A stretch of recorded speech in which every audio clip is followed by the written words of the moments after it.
I am Hercule Poirot. Welcome to my new mystery story.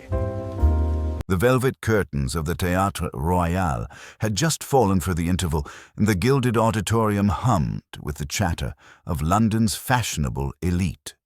Cigarette smoke curled upwards in the lobby, mingling with the scent of perfume and polished mahogany. It was a night of triumph, or so the audience believed. The celebrated actor Julian Fielding had delivered his lines with effortless brilliance, his performance a masterclass in charisma. Yet as the stage hands prepared for the second act, a curious delay unsettled the expectant crowd. When the curtains failed to rise again, whispers rippled through the theatre. The manager appeared, pale and trembling, and announced that the performance could not continue. At first, no one believed him. The audience assumed it was some avant-garde twist, a piece of theatrical daring. But then the truth surfaced with dreadful clarity. Julian Fielding was dead, found slumped in his dressing-room chair, still in costume as though awaiting his cue. The circumstances defied reason. He had been seen alive only minutes before, speaking jovially with fellow cast members, and even sharing a jest about his entrance in the next scene. The door to his dressing room had been locked from within. No signs of violence were apparent, no disturbance of the carefully arranged props and flowers sent by admirers. It was as if life itself had slipped away in the brief pause between applause and curtain call. Yet, as murmurs spread and panic simmered among the gilded patrons, darker questions arose. Was it illness? Poison? A cruel jest turned fatal? Behind every sequined gown and polished smile in that theatre lay ambition, rivalry, and envy, motives enough to turn performance into tragedy. The theatre had become a stage for a far more sinister drama, one in which every player harbored secrets and every alibi would be tested. And soon, though none yet suspected it, the little Belgian detective with the impeccable moustaches and eyes like sharp glass beads would step into the wings. The lobby's chandeliers dimmed as the theatre manager, Mr. Caro, gathered the principals into a small reception room and turned the key. Lila Hart stood rigid by the mantel, pearls bright against grease paint. Peter Vale, the understudy, hovered by the door. Eleanor Drake, the playwright, clicked a fountain pen until the sound annoyed even herself. Sir Alistair Montfort, the producer, took a chair. Nora Bell, the stage manager, kept a clipboard hugged to her like a shield. Mrs. Keene, the dresser, folded a length of ribbon in her hands, creasing and uncreasing it as if it might confess. "Please," Mr. Caro said, voice frail but official. "Our patrons are being refunded. No one is to leave. The police are on their way." "On their way," Eleanor murmured, "and truth is late already." "He was laughing before the interval," Lila said. "Laughing. At 9:21 he left the stage and joked with the flyman," Nora recited. At 9:26 Mrs. Keene knocked. At 9:29 the carpenter took the panel. The door was locked from inside. "And no mark on him," Sir Alistair added. A knock came. Mr. Caro opened to a small, meticulous man who removed his hat and set it on the side table. "Monsieur Poirot," Mr. Caro said. "You expected policemen," the newcomer replied. "They attend elsewhere. You have also Hercule Poirot, who sat in your balcony and deplores an act that refuses to begin." He chose a chair that faced them all. "We begin with order, yes? The window to the dressing room?" "Painted fast," Nora said. "The little balcony unused. The sash sticks." "Bong. The key is here." Mr. Caro produced it, held by the bow. Poirot only looked, noting the whitened thumb. His gaze shifted to the ribbon in Mrs. Keene's hand. "Flowers?" "A great many," she said. "A new bouquet, lilies and bay, arrived late with a note. I left it on the mirror." Poirot nodded once. "Tell me of Monsieur Fielding. He was adored. Adoration is a jealous money." Peter flushed. "If you mean the understudy, say it. I wanted a chance, not a corpse." He intended to improvise lines on the American tour and call it genius. Eleanor said. He planned to improvise me. He could be generous, Lila whispered. And generosity is forgiven for being cruel. Sir Alistair rubbed his brow. Lionel Rathbone is in the house. He may crown us or cut us. Julian was wound high. Ah, Poirot said. The audience with a fountain pen. We will visit the room and then the critic. He stood. Come.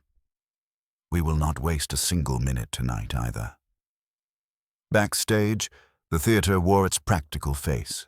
Scuffed wainscoting, racks of costumes, a smell of dust and paint. Poirot paused where a window spilled a triangle of street glow. He stooped to examine a scuff near the skirting and straightened without comment. At the dressing-room door, the roughly replaced panel showed raw wood. A constable stepped aside. Within, cosmetics sweetened the air. The chair faced a mirror ringed with bulbs. Photographs climbed the frame.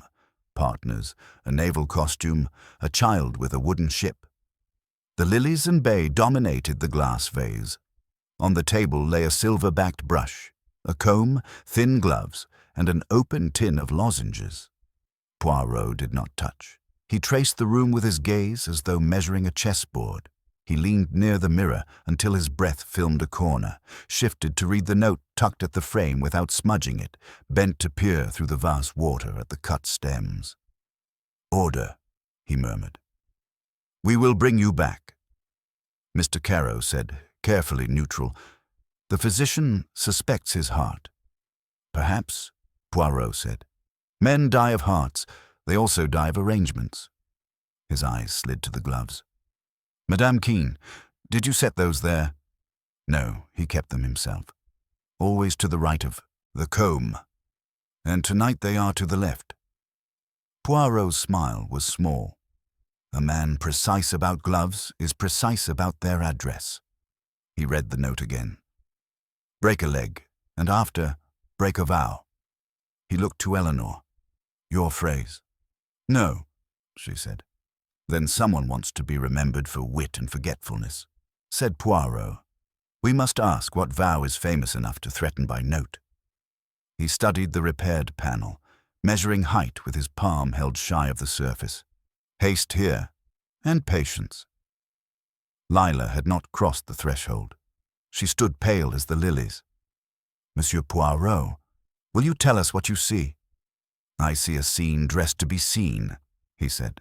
Such care is not wasted on chance. We will learn whose comfort is served. He turned toward the door. Nora, who passed along this corridor between the interval and the alarm? Cast and crew, she said. A runner from the box office twice. Sir Alistair once. And Lionel Rathbone. He was shown back to pay a compliment or deliver a threat. We go to him first, yes. Poirot looked once more into the mirror, where his small figure stood among photographs and lilies. Come. The second act may yet occur, only not as your patrons expected. Lionel Rathbone had made himself comfortable in a corner of the green room, a glass of brandy in one hand, and the faintest smile tugging his lips as though the chaos around him were a particularly amusing farce staged for his benefit.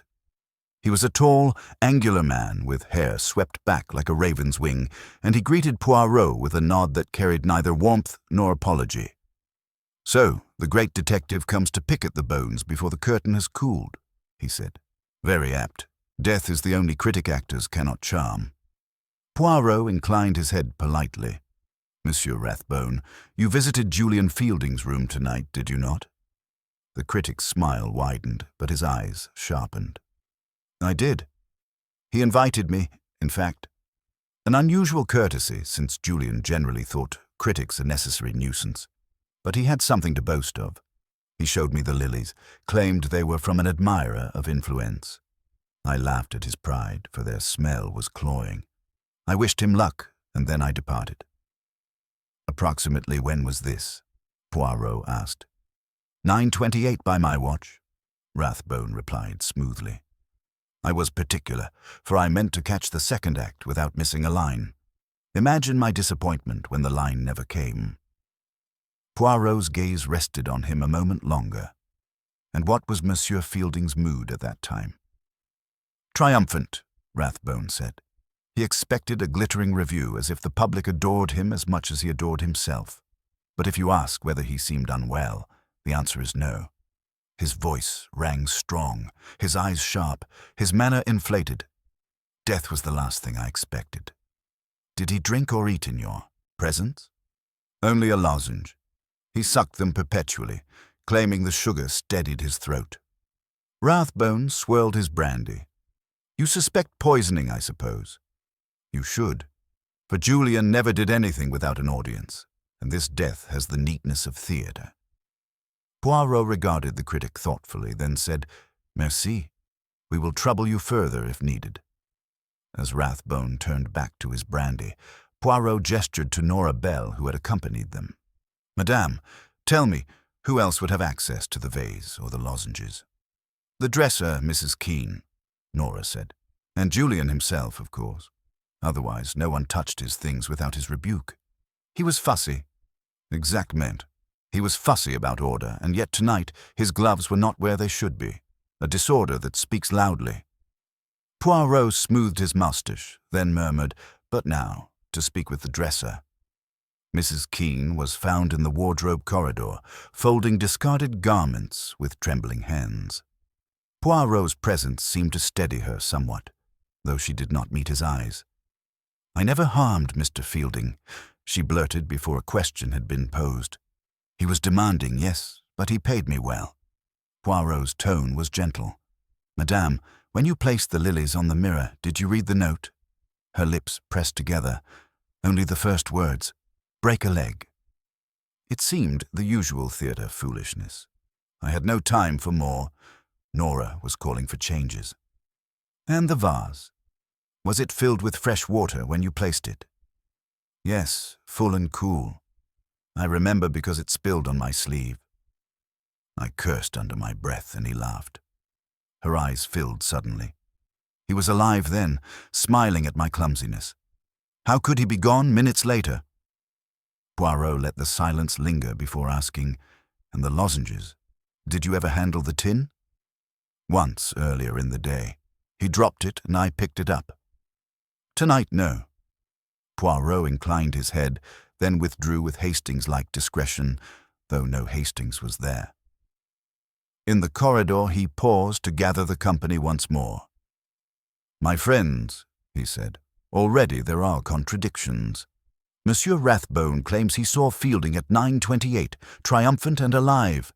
But at 9:29 Mrs. Keene knocked and found no answer. Death came within a minute. Perhaps. Or perhaps our clocks are imprecise. We must be very careful. Sir Alister groaned, raking a hand through his thinning hair. Must you torment us with puzzles? The police will call it a seizure and end it there. Then the truth would be lost, Poirot said firmly. And truth, messieurs et mesdames, is more demanding than applause. He gestured to the lilies. Consider, a bouquet arriving late, with a cryptic note. A man known for his order, whose gloves lie displaced. A room locked from within, yet filled with signs of arrangement. These are not accidents.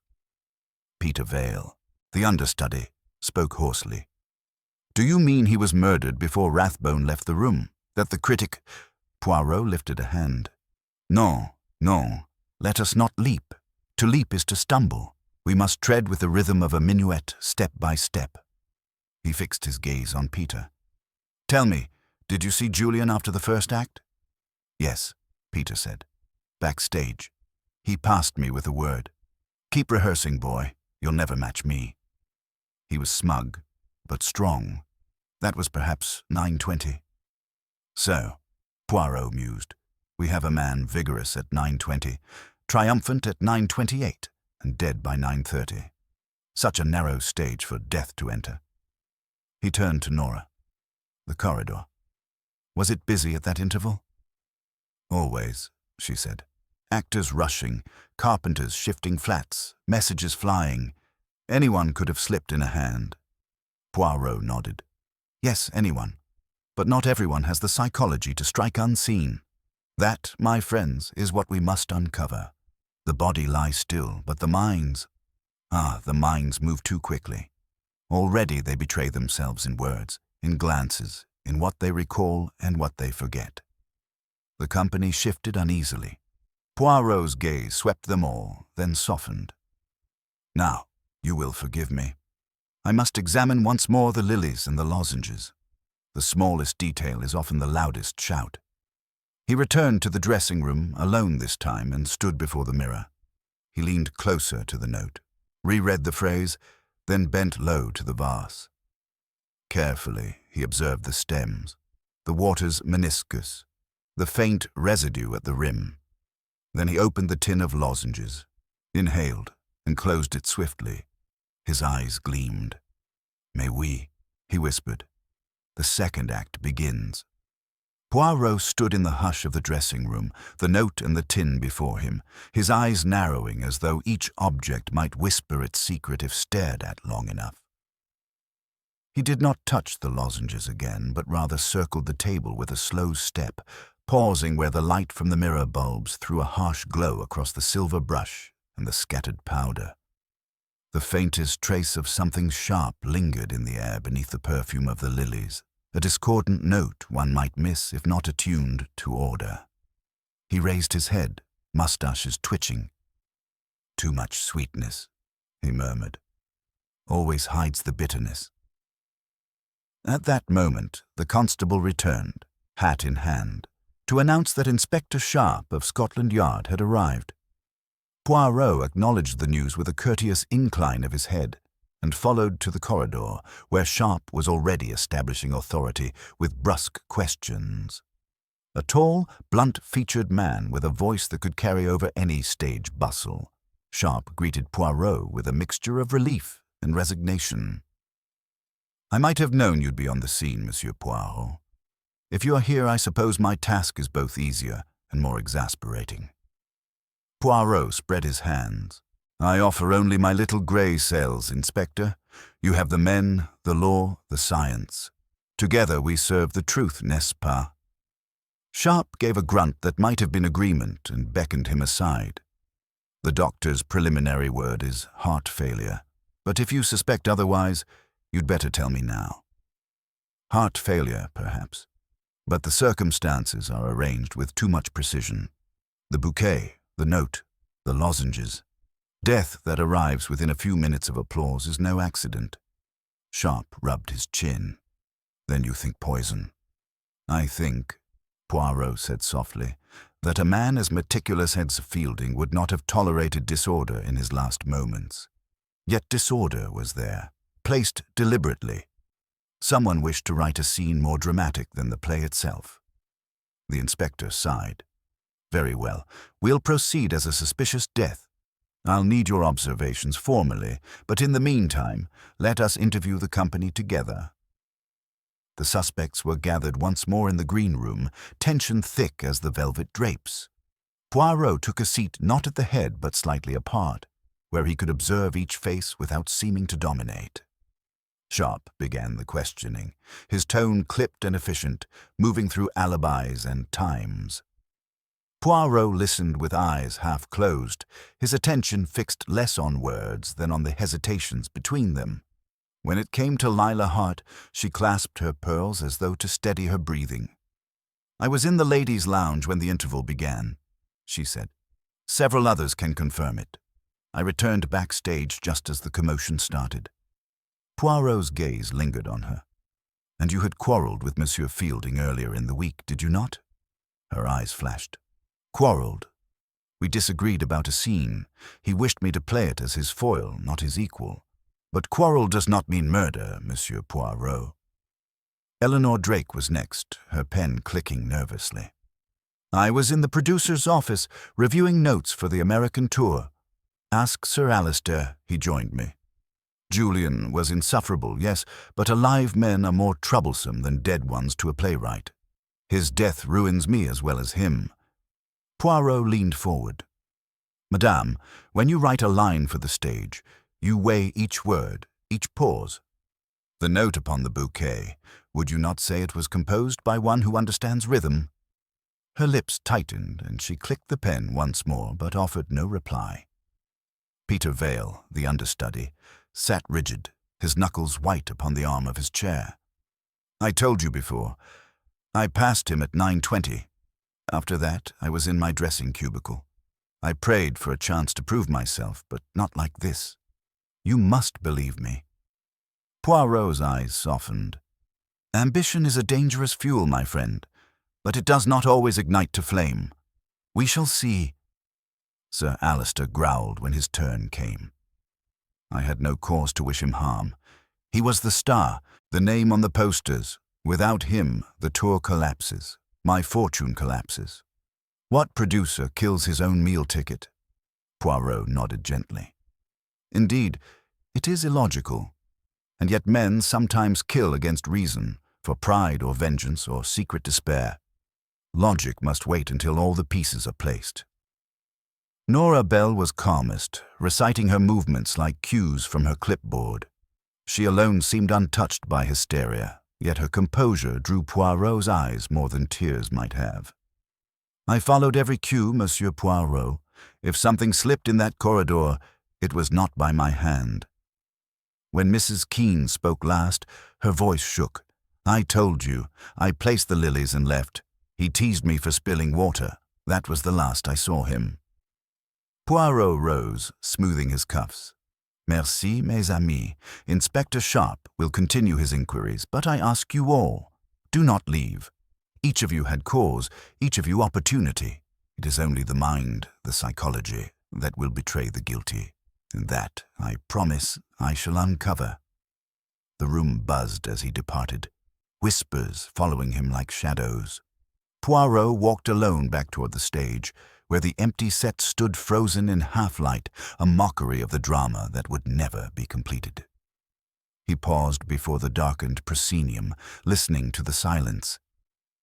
"It is here," he said softly to himself, "between scenes, in the pause where art and life exchange costumes. It is here that death stepped forward." His eyes returned in memory to the displaced gloves, the sweetened air, the cryptic note, the critic's careful timing. The pattern was forming, delicate but insistent. He adjusted his moustache with precision and turned on his heel. The next step, he knew, would not be with props or bouquets, but with the hidden vows of men and women who believed the stage could mask their truths. The curtain had fallen for Julian Fielding, but for Hercule Poirot, it was only the beginning. Poirot remained in the shadow of the stage for a long moment, listening to the echo of his own thoughts, before Inspector Sharp joined him. The man's heavy tread broke the silence. "I've sent a constable to fetch the bouquet note to the yard for analysis," Sharp said, "though I suppose you've already formed your opinion." Poirot inclined his head. "I form impressions, mon ami, not yet conclusions, but impressions, if they are neat and orderly, lead us closer to truth than haste." He adjusted his mustache and moved toward the wings. "Tell me, Inspector, did you notice how quickly suspicion fell upon each other? They are a company of actors, yet their emotions are not all feigned." Sharp frowned. "Every troupe quarrels. Rivalries, jealousies, contracts. You know the type." "Just so. And in such a soil, murder grows well," Poirot murmured. He paused, his sharp eyes sweeping over the props stacked at the side of the stage. A painted goblet, a sheaf of false papers, a mock dagger.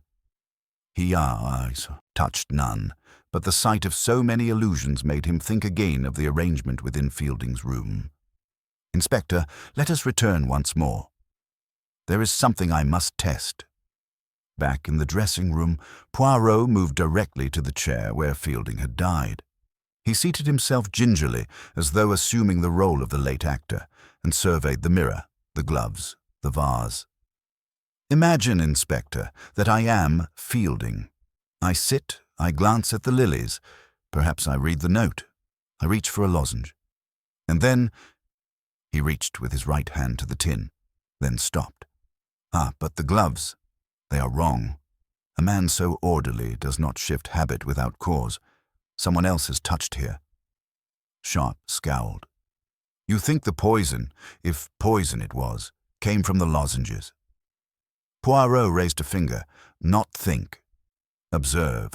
The note was designed to distract, the bouquet to over-sweeten the air, but the glove tells me another hand entered his world, however briefly. Sharp shook his head, unconvinced. You'll have me sniffing flowers and counting gloves next. Perhaps that would be wise, Poirot said gently. But for the moment, I wish to hear more of this vow. Break a vow, the note said. Inspector, every vow is a chain. One must ask, who did Fielding promise something to and who wanted that promise broken?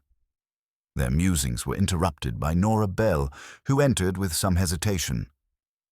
Monsieur Poirot, Inspector, Sir Alistair asks to see you both. He insists there is something you must know. Sir Alistair awaited them in his office, a cramped room filled with contracts, posters, and the stale smell of cigars. He was pacing when they arrived, his heavy frame shaking with agitation. I can't keep it secret, he blurted. Julian had enemies, yes, but he also had obligations. He was under contract not only with me, but with a film company in America. He promised them he would leave the stage after this tour. A vow, you see, a vow that bound him to abandon us all. Poirot's eyes gleamed. And to whom did he confide this? Surely not every member of the company. Alistair hesitated, then admitted, to me, of course, and to Eleanor Drake. She wrote the clauses into her script revisions. Perhaps Lila suspected. She was close to him, but to the rest, it was hidden. Julian wanted to depart in triumph, not in scandal. Inspector Sharp grunted. So he meant to walk away from the theatre altogether. That could leave a few bitter hearts behind. Exactly, Poirot said. A vow to abandon the stage, a vow some wished him to keep, others to break. And tonight, a note that mocks it. This is not chance, Inspector. Their conversation was broken by the sudden entrance of Peter Vale, his face pale. They're saying I'll take his place, he stammered, that the tour will go on with me. I swear I had nothing to do with it, but they'll never believe me. Poirot regarded him steadily. Calm yourself, mon cher. Innocence must not shout. It must demonstrate. He rose and stepped close, lowering his voice so only Peter heard. Did Julian ever speak of you with kindness? Peter swallowed. Once. He said I had promise if I studied harder, but mostly he mocked me. Yet you remained, Poirot said softly. Ambition is patient, yes? Do not fear. If you are innocent, the truth will serve you. Peter's eyes filled, but he nodded and withdrew. Poirot turned to Alistair. I ask you, sir, to produce every contract, every clause of this vow. I must see with precision what was promised, and to whom. As Alistair reluctantly gathered papers from his desk, Poirot's mind ran ahead. The displaced gloves, the sweetness of the lilies, the cryptic note, all pointed not to a random seizure, but to a mind staging death as though it were a play.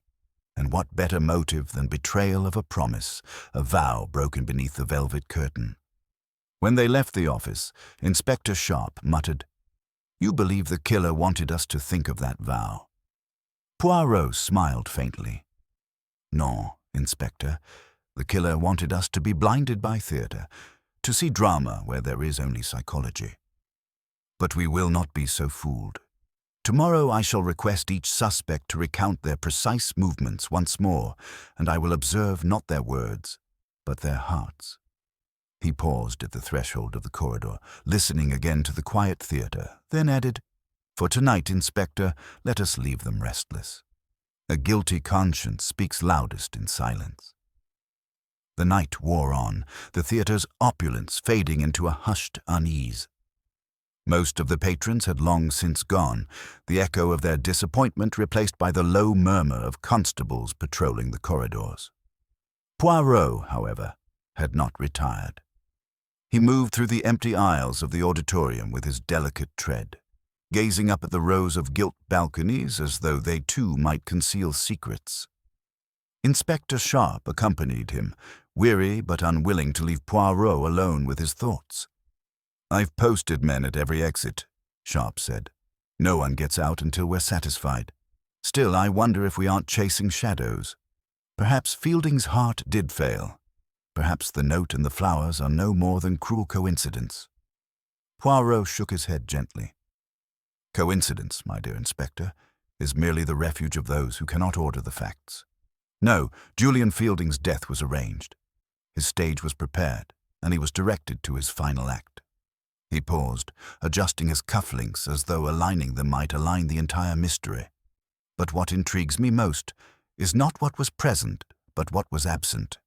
Did you notice? In all his photographs, he smiles proudly with colleagues, costumes, triumphs, but not once with family. No wife, no child, no anchor beyond the theatre. For such a man, every promise becomes sacred. And when a sacred promise is betrayed, it breeds hatred in equal measure. Sharp frowned. You mean this vow to abandon the stage? Just so. He promised to depart for America, to leave behind the adoration of London. Such a choice wounds egos, ambitions, fortunes.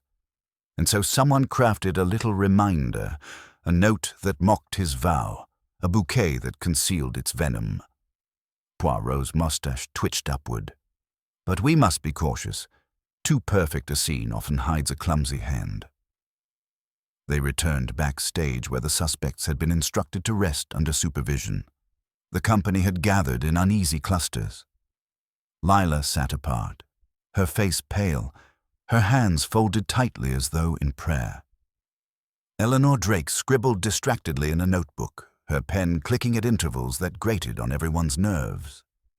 Peter Vale paced like a man awaiting sentence, while Nora Bell remained still, her clipboard across her knees, watching all with unreadable eyes. Sir Alister muttered by the fire, his glass of brandy untouched. Poirot entered without announcement, and the conversation faltered. He allowed the silence to settle before speaking, his tone mild but penetrating. Mes amis, tonight you will rest little, I fear, for each of you is bound together by this death, as surely as though you were chained. He paced slowly before them. Julian Fielding lived for theatre, yet he died in a performance not of his own making. A locked room, a cryptic note, the taste of sweetness hiding bitterness. Each of you had the chance to move unseen in the interval. Each of you carries a motive buried beneath your words. Lila rose abruptly. If you mean me, Monsieur Poirot, say it. Yes, I loved him once. Yes, he humiliated me before the company. But I would never, never poison him. Poirot bowed slightly. I make no accusation, madame. I observe only that love, once spurned, may become as sharp as a dagger. You claim you were in the ladies' lounge. I shall confirm it. But tell me, did Julian ever speak of his vow to leave for America? She hesitated, then whispered. He hinted at it. He said I would not follow him across the ocean, that I belonged to the provincial stage. It cut me deeply, but still, murder. No. Poirot regarded her a moment, then turned to Eleanor. And you, Madame Playwright, your pen, it writes not only lines of drama, but contracts that bind. Did you, perhaps, resent that his vow diminished your play? Eleanor's pen clicked once, twice. Of course I resented it. He promised to improvise whole passages, to mutilate my script for his vanity. But poison, that is not the weapon of a writer. I would have destroyed him with words, not with lilies. Peter Vale broke in with a hoarse voice. It doesn't matter what you say, I'm already damned.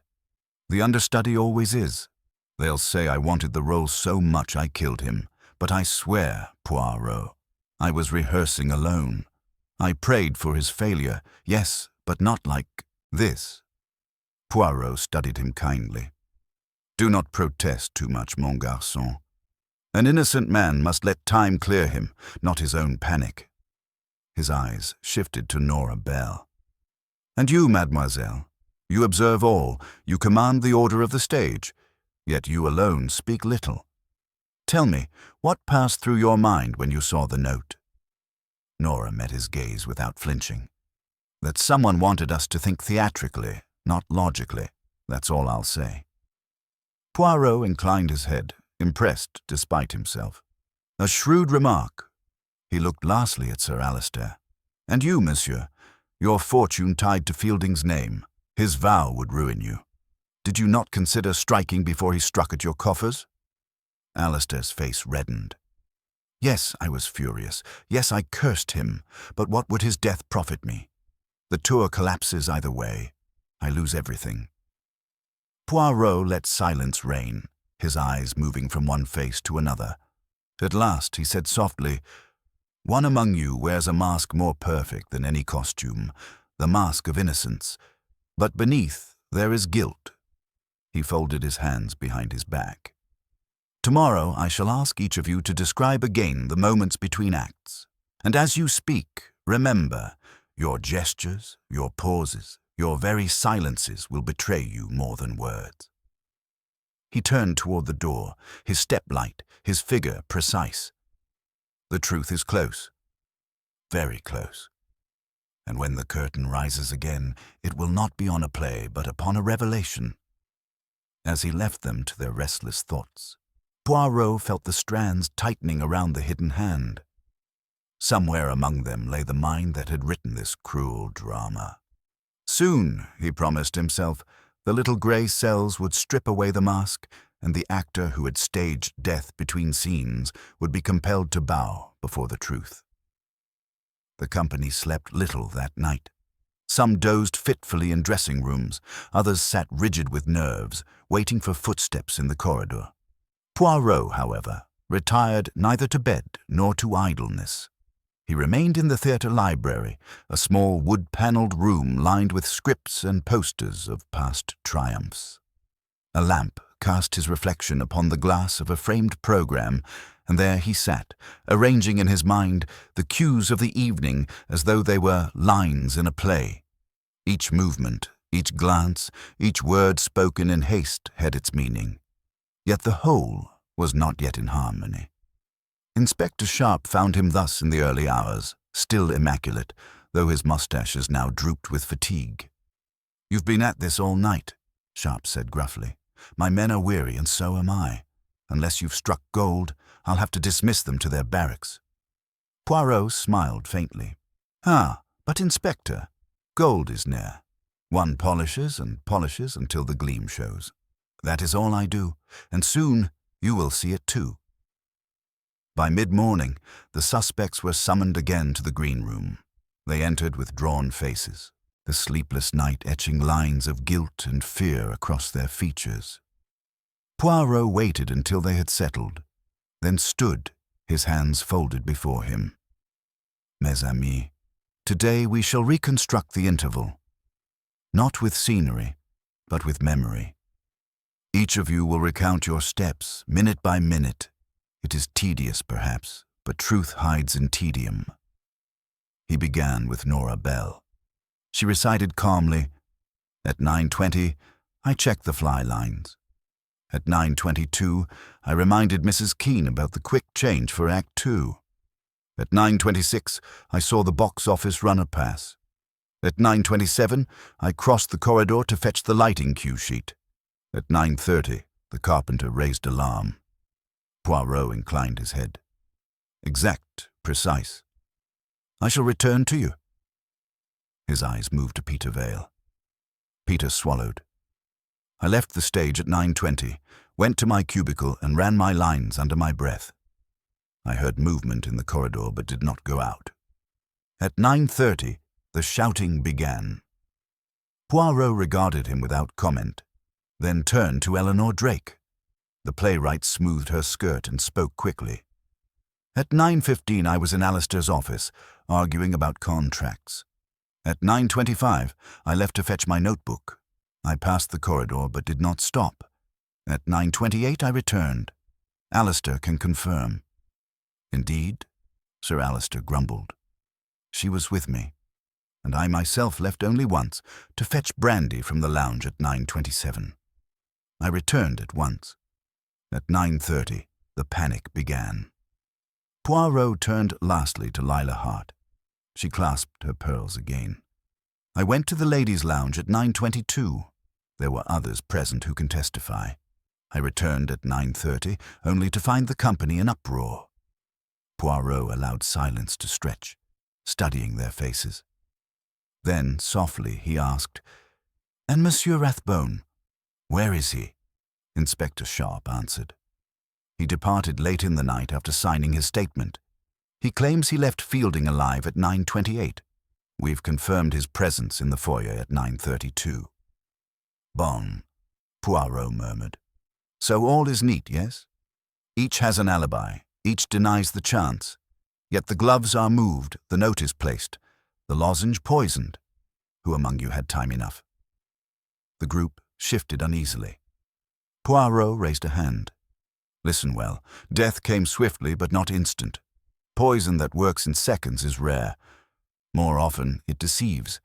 It sweetens the throat, lulls the body, and then strikes. Thus, if Fielding died at 9:29, he must have swallowed the venom some minutes before. Perhaps at 9:24, perhaps earlier.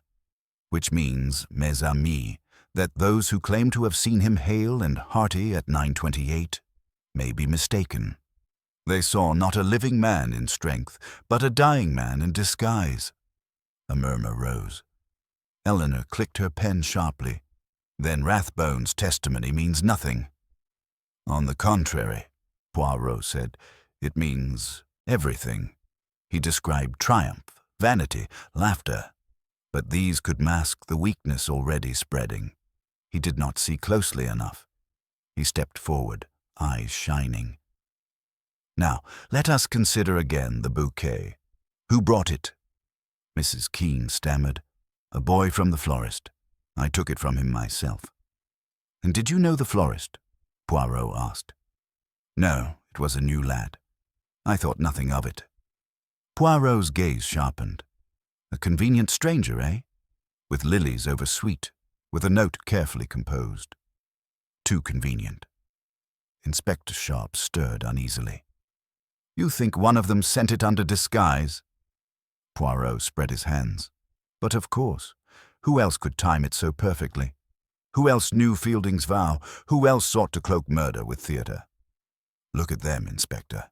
Each has motive, but only one understood psychology well enough to kill not with violence, but with performance." The suspects stiffened, eyes darting from one to another. Poirot let the tension linger, then softened his tone. "Not yet, mes amis. I shall not name the guilty today. For guilt is delicate. It must ripen. It must expose itself. But know this. I already see the pattern. And when next we meet, I shall show you how one false note amid harmony betrays the composer." He turned to leave, his step precise. Behind him, the green room broke into whispered panic, each suspect retreating deeper into their own corner. Poirot heard the murmurs, the sharp intake of breath, the muffled sob. He allowed himself a small smile. The trap was closing, and soon the mask would fall. Poirot left the green room with Inspector Sharp close behind, their footsteps echoing along the empty corridor. The theatre had grown colder with daylight creeping in through high windows, its splendor dulled by exhaustion and fear. Poirot paused before the stage door, gazing at the faint scuff near the skirting board that he had noticed the night before. He crouched, running a fingertip lightly above the mark without touching it. "A detail overlooked, Inspector. This mark, too sharp to be accident, too fresh to belong to old labor. Someone knelt here, swiftly, secretly, perhaps when they placed the bouquet in its vase." Sharp leaned closer, unimpressed. "A smudge of dirt. Actors and stagehands leave such things everywhere." "Ah, but not here," Poirot replied gently. "This corridor is polished nightly. I've asked already. Mrs. Keene confirmed it. So why this lone disturbance? Because someone paused, hidden from view, arranging their disguise." He rose, smoothing his knees. "I tell you, the bouquet was not merely delivered. It was staged, and staging is the work of one who knows the rhythm of entrances and exits."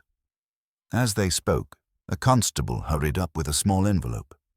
Inside was the result from the yard's preliminary analysis of the lozenges. A faint trace of digitalis had been detected, bitter at first but easily masked by sugar. Poirot tapped the paper with satisfaction. Voila. The poison is revealed. Not swift but subtle. It would have clouded the mind, slowed the heart, yet left the victim able to smile, to laugh, to jest, until suddenly the curtain fell. Sharp exhaled heavily. So murder it is. Now we can move, but who had access? You heard them all. Each denies touching the tin. Poirot smiled. Yes, and yet one among them cannot resist order.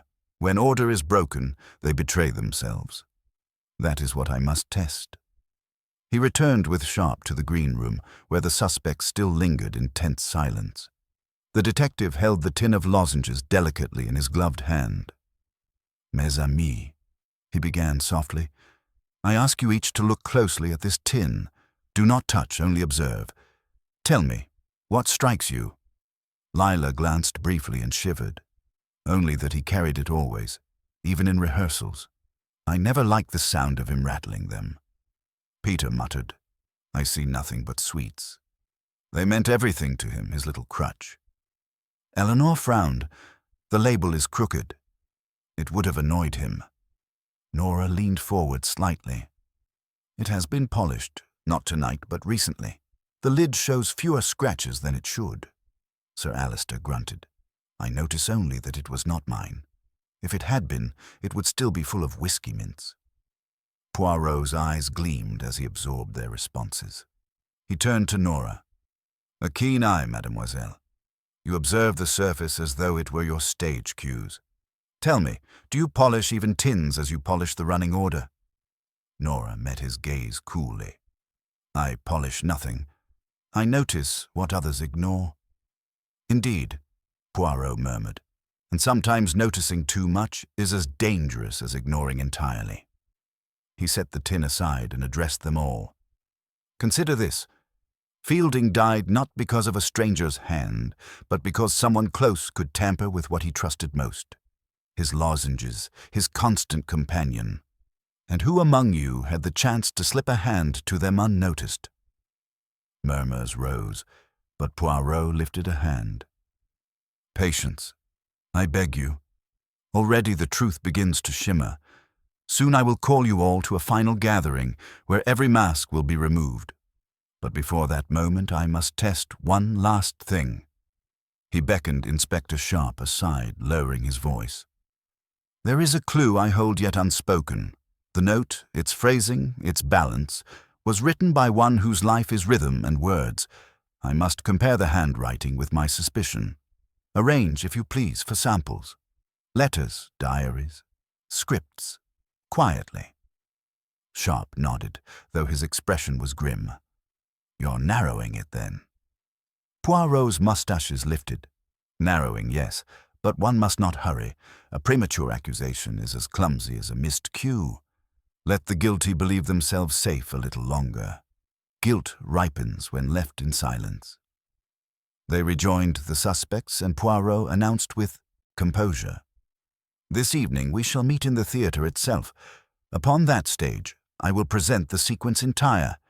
Each of you will see how psychology betrays what alibis conceal.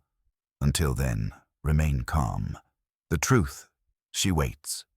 He bowed slightly and withdrew, leaving a room heavy with dread. Behind him, whispers flared again. Accusations hissed, denials muttered. Poirot heard every note as he walked away, filing each sound in his orderly mind. Soon, he promised himself, the curtain would rise for the final act, and the actor who believed murder could be written like a script would find their role exposed to the light. The evening shadows lengthened across the Théâtre Royal, and the atmosphere inside grew heavier with each passing hour.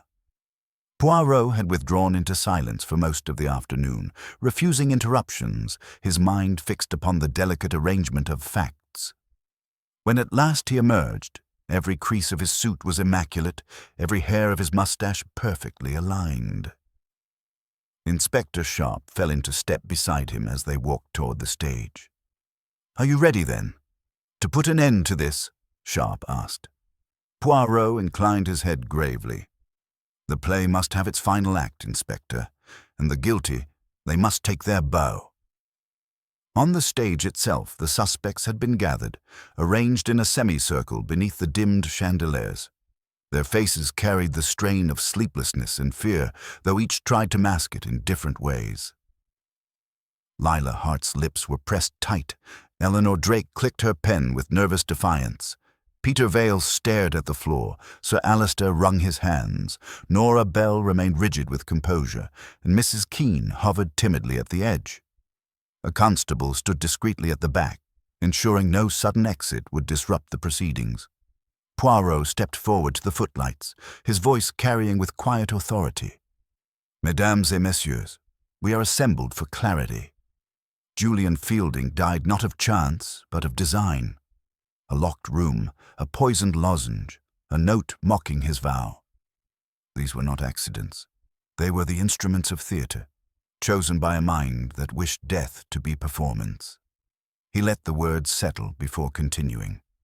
"And like every performance, it has a script. Permit me to show you the scenes." He raised a finger delicately. Scene 1. The bouquet arrives, late with lilies over sweet. The note attached reads, "Break a leg, and after, break a vow." This is not the flourish of a stranger. It is the work of one who understands rhythm, cadence, the irony of words. His gaze flickered toward Eleanor Drake, who stiffened under it. But let us not hurry. Scene 2. The lozenges. Fielding carried them always, rattling them like a signature. To tamper with them required proximity, trust, the chance to touch them unnoticed. Not a fleeting visitor, not a stranger in the corridor, but someone who belonged. He moved slowly along the row of suspects, his polished shoes clicking softly. Scene 3. The gloves displaced. A man obsessive with order does not change the arrangement of his belongings. Someone else touched them, moving them carelessly. A small mistake, yet fatal to concealment. Scene 4. The poison. Digitalis, subtle, delayed. It allowed him to jest, to smile, to appear triumphant even as his heart faltered. Thus, the testimony of those who saw him alive at 9:28 is not proof of innocence, but of cunning. He was already dying. A murmur rose among them, but Poirot lifted his hand. "Patience. I come to the final scene." The corridor, polished nightly, bore a fresh mark. Someone knelt swiftly to arrange the bouquet, to compose the picture. A stage manager of death, Inspector, just as one arranges props before the curtain rises. Nora's clipboard shifted slightly in her hands, though her face did not change. Poirot's eyes rested on her, but only briefly before he stepped back, addressing them all once more. "Now, who among you could write such a note, handle such a detail, arrange such a performance? The playwright, perhaps, whose pen commands rhythm, the actress, whose heart was wounded by scorn, the understudy, whose ambition burned, the producer, whose fortune depended on Fielding's name. Each had motive, each had opportunity. Yet motive and opportunity alone do not make the murderer. Psychology does." He drew a deep breath, his voice tightening with precision. "Consider this. Who thrives upon order? Who knows the placement of every cue? Who corrects the smallest error with quiet severity? Who alone remarked upon the polishing of the tin? Who alone perceived what others ignored? It is not the actress who cries, nor the writer who clicks her pen, nor the boy who trembles with ambition. It is the one who hides in calm, the one who believes themselves invisible." All eyes turned now toward Nora Bell. She did not move, though her knuckles whitened against the clipboard. Poirot stepped closer, his gaze unwavering. "Mademoiselle Bell, stage manager extraordinaire, you who keep order so absolute that even a crooked label offends. You who alone could slip into his room under the guise of tidying, who could move a glove without raising suspicion, who could slip a drop of bitterness into the lozenges he trusted. You staged his death as though it were part of the play, and then you polished the scene until only the smallest smudge betrayed you. For a heartbeat, no one breathed. Then Lila gasped. Eleanor dropped her pen. Peter's eyes widened, and Sir Alister cursed under his breath. Nora did not protest. She merely looked at Poirot with eyes flat and weary. "You have rehearsed your accusation well, monsieur," she said softly. "But theatre is not life. In life, promise is ruin, debts crush, genius devours. Julian promised me once that I would rise with him. Instead, he mocked me, kept me chained in shadows while he basked in glory. He meant to abandon us all, and I—" Her voice broke, then steadied again. "I gave him the grand exit he deserved." Inspector Sharp barked for the constable, who stepped forward to place a firm hand upon her shoulder. Nora did not resist. She only set her clipboard gently upon the chair like an actress laying aside her script. Poirot's face softened, though his words remained crisp. "You see, mes amis, in the end it is always psychology. Not who could, but who would. Only one among you lived in the wings, mastering every gesture, ensuring perfection. Only one could not bear disorder in life, and so arranged death as theatre." The silence that followed was broken only by the shuffle of footsteps as Nora was led away. Poirot adjusted his cuffs, his gaze sweeping once more across the stage. And so, the curtain falls. Not upon art, but upon truth. Julian Fielding died between scenes, and his murderer believed the stage would conceal the crime.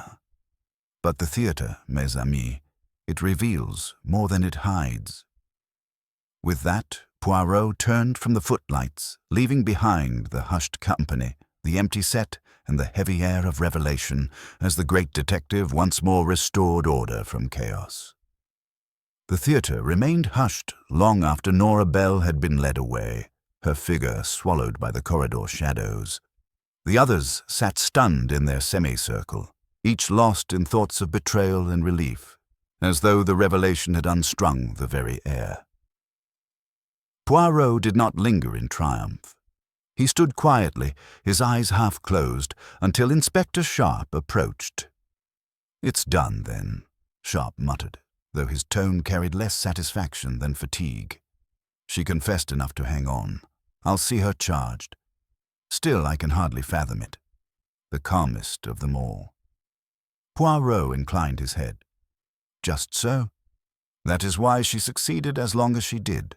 Calmness conceals the greatest storms. She believed the theatre itself would be her accomplice, hiding murder among props and cues. But psychology, mon ami, it never lies." Sir Alister broke the silence with a groan. "God help us all. The tour, ruined.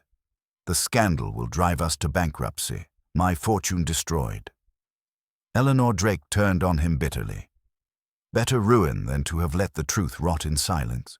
You knew Julian was a tyrant. You fed his vanity because it served your pocket, but it killed him in the end, just as surely as Nora's poison." Alister reddened, but Poirot raised a hand, quelling their quarrel. "Messieurs et mesdames, remember, murder is not born of one wound alone, but of many. Each of you resented Julian in your way, yet only one turned resentment to act. The theatre is cleansed of blood, but let us not soil it further with blame." Lila Hart, who had remained silent since the revelation, rose unsteadily. Her voice trembled as she spoke. "She was my friend. I trusted her more than anyone. She helped me with every change, every rehearsal. How could she smile at me, whisper encouragement, while she planned such horror?" Poirot's expression softened. "Because, madame, she believed herself wronged beyond repair. She thought Julian had broken faith with her, that he mocked her devotion. A vow betrayed can twist even loyalty into hatred. But in her desire for control, she forgot the greatest order of all, that truth. It always surfaces." Peter Vale finally spoke, his words low but fervent. "Then I am free.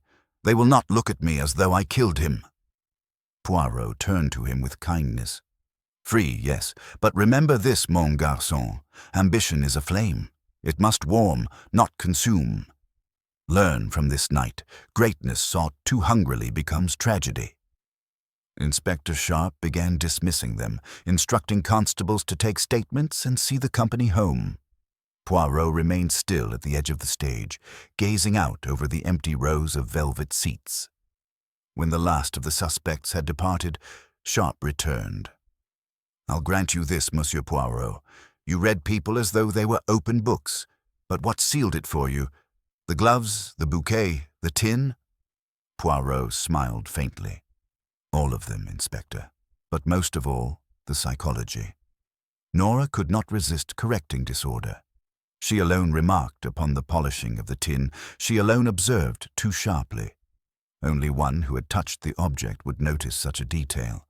That was her slip, as small as the displaced gloves. Order betrayed by its own obsession. Sharp nodded slowly. "And the note? You thought Eleanor at first." "Ah, but no," Poirot corrected gently. The words were dramatic, yes, but not in the voice of an artist. They were written as a stage direction, clipped, precise. A playwright seeks flourish. A stage manager seeks instruction. It was there, hidden in plain sight. The inspector gave a tired chuckle. "I'll remember that.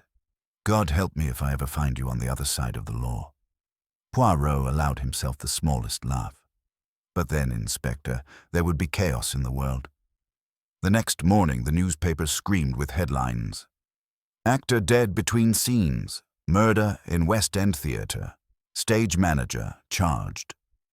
Gossip swept across London like fire through tinder. Some mourned Julian Fielding as a genius, cut short. Others whispered that his arrogance had called forth his fate. Yet through all the scandal, Poirot remained unshaken, reading the papers in his immaculate lodgings as though they contained nothing more than the weather. Hastings, had he been present, might have marveled at his composure, but Poirot himself saw no triumph, only order restored. Later that day, as he prepared to leave the city, Poirot returned once more to the Théâtre Royal. He walked alone down the aisles, pausing before the stage where dust already gathered on the boards. The scenery still stood half dismantled, the painted flats leaning like weary sentinels. Poirot mounted the steps and stood at center stage, gazing out into the silent house. "Between scenes," he murmured. It was there that death chose to enter, not before the curtain, not after applause, but in the pause, the breath between. How fitting for one who lived his life as performance. His eyes softened. And yet, pauvre Nora, she too was trapped in that pause, believing herself invisible. But there is no invisibility in human nature. It reveals itself always, even in silence. With that reflection, Poirot straightened his cuffs and prepared to depart. Inspector Sharp, arriving for a final review of the premises, found him there. "You're leaving us then?" Poirot nodded. "My work is done, mon ami. The theatre will find new actors. The world will move on. But let us remember this lesson. Psychology is the truest script. It writes itself in every gesture, every contradiction, and it cannot be edited away." He descended from the stage, his step light, his bearing immaculate, and with a final bow to the empty house, Hercule Poirot took his leave. The affair of the actor who died between scenes was closed, its drama concluded, its order restored. Yet somewhere beyond the theatre walls, life waited with new mysteries, and the little Belgian, ever precise, ever watchful, would be ready when next the curtain rose. The theatre was quiet now, emptied of its tumult, the dust settling once more on the velvet seats and painted flats. Outside, the headlines had already begun to fade beneath newer scandals, and London's fashionable circles turned their chatter to the next premiere. Yet in Poirot's mind, the affair remained clear, each detail placed in its perfect order, each false note resolved. He had seen enough of vanity and betrayal to last him many weeks, yet he reflected with a small sigh that such things were as inevitable as the turning of seasons. Inspector Sharp joined him for a final walk through the dim auditorium before the theatre was shuttered for repairs. "It's a curious business," Sharp muttered. "An actress, a playwright, a critic, an understudy, a producer, and yet it was the one who stood behind them all who struck. The quietest voice, the steadiest hand." Poirot inclined his head. "It is ever so, Inspector. Those who believe themselves invisible are often the most dangerous. They live in the shadows of others' brilliance, and there resentment grows strong. When opportunity comes, they act not with passion, but with order." He adjusted his tie, his gaze distant. Nora Bell believed she had written the perfect drama, an exit for Julian Fielding more spectacular than any script. But she forgot, mon ami, that life is not theatre. An audience of one, Hercule Poirot, was enough to see the flaw. Sharp grunted softly, almost with respect. "Well, she'll answer for it in court. And the rest, they'll recover, I suppose. The playwright will write again. The understudy will find another stage. London forgets quickly." "Oui," Poirot said with a faint smile. "But each of them will carry the shadow. For to see murder so near is to be changed. Perhaps they will be wiser, perhaps only sadder. But none will be quite the same." They stood together a moment longer, gazing up at the grand chandelier suspended high above the stage. Then Poirot turned, lifting his hat in a courteous gesture. "Inspector, I bid you adieu.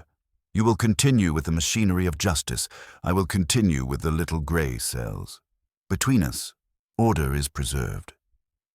As he stepped out into the cool London evening, the city lights shimmered on the wet pavement, and the hum of carriages and motor-cars drifted around him. Poirot paused, his cane tapping lightly on the stones, and looked back once at the theatre's façade. "Between scenes," he murmured, "a man thought himself eternal. Another thought herself forgotten. Both were mistaken. It is the truth alone that endures." With that, he adjusted his mustache, set his shoulders square, and walked on into the night, already readying his mind for whatever new mystery might await, certain that when next the curtain rose, Hercule Poirot would be there to bow to the truth.